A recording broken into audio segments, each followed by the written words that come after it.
Imagine waking up tomorrow and half the internet is gone. Google won't load. Airports go quiet because flight routing systems can't communicate. Stock exchanges freeze mid-trade, and all the data moving billions of dollars a second has nowhere to go. You check the news, expecting a hack or a virus, but there is no evidence of a digital intrusion or a military invasion. The global freeze was caused by a single physical cable, severed 3,000 meters underwater, in total darkness. That's when the question hits you, the one nobody thinks to ask until it's too late. Who actually builds and controls the foundation of the web? The digital world we rely on is a highly vulnerable physical machine. Most people picture the internet as a network of satellites and invisible signals bouncing in space. In reality, over 95%. This entire system relies on lines of glass and rubber no thicker than a garden hose, pulsing data at nearly the speed of light. A single modern cable carries information equivalent to millions of simultaneous phone calls. Once that data reaches land, it moves through internet exchange points and warehouse-sized data centers before hitting your local ISP to reach your phone.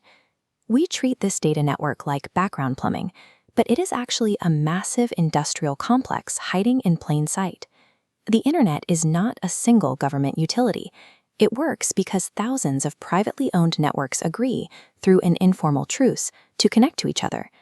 For decades, the undersea cables connecting these networks were built by telecom consortiums, groups of national phone companies splitting the enormous cost of connecting continents. That old ownership model has been replaced. Today, Google, Meta, Microsoft, and Amazon aggressively build their own oceanic infrastructure. Google alone holds ownership stakes in more than a dozen major submarine cable systems. Moving data globally is expensive. Every streamed video and sent message carries a cost in bandwidth. By owning the physical pipes, these corporations secure absolute control over the flow of their data. That data requires an immense terrestrial footprint. These companies build sprawling data centers that run day and night, storing every digital interaction you have ever made. Tech monopolies have transitioned from software providers into the physical landlords of global communication. Severe friction occurs when global superpowers and private tech monopolies fight over the exact same critical underwater territory. Over the last few years, a quiet pattern has emerged.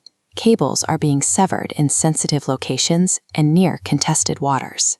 These failures are concentrated off the coast of Taiwan and in the Baltic Sea, running directly alongside NATO territory. Investigators frequently find vessels linked to Russia and China operating suspiciously close to these routes right before the blackouts occur. This conflict relies on plausible deniability, utilizing underwater drones and mapping operations to probe for weaknesses. This map reveals oceanic choke points.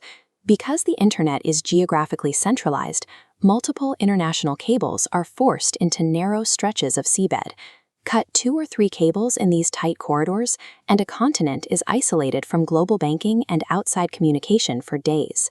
Submarine cables have transitioned into critical military infrastructure, prioritized alongside power grids and pipelines. Generative AI arrived as a massive multiplier of global data demand, placing unprecedented stress on networks. Every query you type into a chatbot requires complex processing that relies on a scale of hardware that simply did not exist a few years ago. AI is forcing the internet to rebuild itself. This thermal simulation shows intercontinental training clusters generating immense, concentrated heat.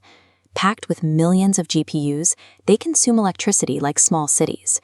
To keep these systems running, AI developers are racing to secure energy contracts and buying up whatever undersea cable capacity is left. Leading in AI requires controlling the chips, the power, and the pipes. It is a brutal, physical land grab for the planet's resources. Recognizing these vulnerabilities, nations are fragmenting the system. They are passing data localization laws and building walled-off internal networks to keep their infrastructure within their own borders. At the same time, massive investments are pouring into low Earth orbit satellite networks, attempting to build backup paths that don't depend on a vulnerable cable lying on someone else's seabed.